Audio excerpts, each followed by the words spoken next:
This is National Native News. I'm Antonia Gonzalez. Tribal leaders at the National Congress of American Indians annual convention taking place in Denver, Colorado this week are expressing concerns over allegations of sexual harassment at NCAI. On Saturday, the organization's executive director was put on leave as an internal investigation takes place. Rhonda Lavaldo reports. As the historic 75th convention of the National Congress of American Indians began this week in Denver, Colorado, tribal leaders were voicing their concerns on the recent allegations of staff misconduct within the nation's oldest and largest Native American organization. Cecilia Flores, tribal treasurer for the Alabama Coushatta Tribe of Texas. We haven't been given a lot of details. I haven't heard a lot of details on it. There seems to have been some delay in handling the situation. Like I said, I don't know exactly all the details of it, but I am supportive of NCAI. Have brought it to the attention to the tribes. You know, if something inappropriate did happen, I would fully support them in whatever steps they need to correct that issue. George Tiger, chairman of the United Indian Nations of Oklahoma, Kansas, and Texas, spoke about fellow Cheyenne River Tribal Chairman Harold Frazier's statement on the need for an independent investigation. It's a protection factor whenever you can get someone that's independent of the organization, of the membership, whatever the case may be, that no one with any ties to NCAI should be able to come in and make that type of investigation, that kind of evaluation, because only then will it be a fair evaluation. I know that Harold is very adamant about this, and knowing him personally, he won't give up. He'll make sure that those things are going to be addressed in a way that is going to satisfy Indian country. Right now, even in the comments that President Keel made, that they're making an effort to do that, but still yet that question still lingers. Why so long? Tiger also spoke about the prioritization of tribal issues and influence of corporate money that need to change.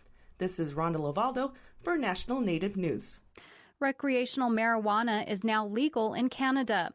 The law allowing it came into force last week. And as Dan Karpinchuk reports, Indigenous groups are hoping to reap some of the benefits of what's likely to become a multi-billion-dollar industry. Across the country, there were celebrations on the day that anyone 19 or older could legally purchase recreational cannabis. Most provinces have either government-run stores or regulate private business, and much of the cannabis bought will be through online stores run by the provincial governments. It's become big business for those governments who expect to rake in millions of dollars in tax revenues.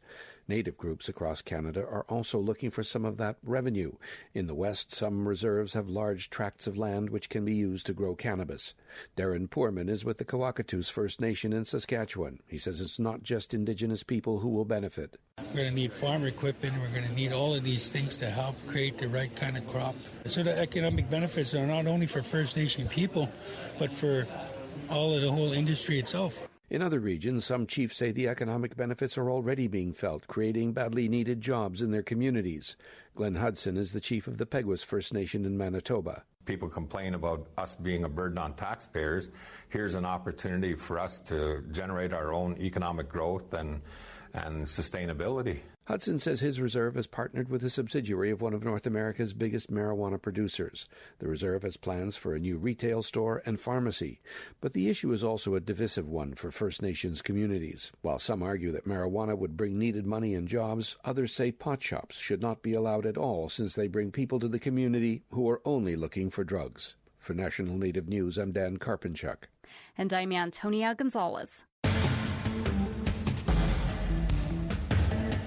National Native News is produced at the Annenberg National Native Voice Studios by Kawanak Broadcast Corporation. Funding is by Odawi Law Group, provider of Indian law solutions, and by the Corporation for Public Broadcasting, with support from the Public Radio Satellite System.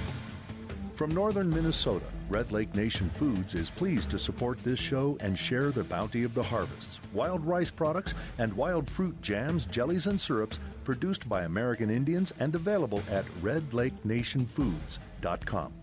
And by the law offices of Sonosky, Chambers, Saxe, Miller, and Monkman, a national tribal rights law firm with offices in Washington, D.C., New Mexico, California, and Alaska, and online at sonosky.com.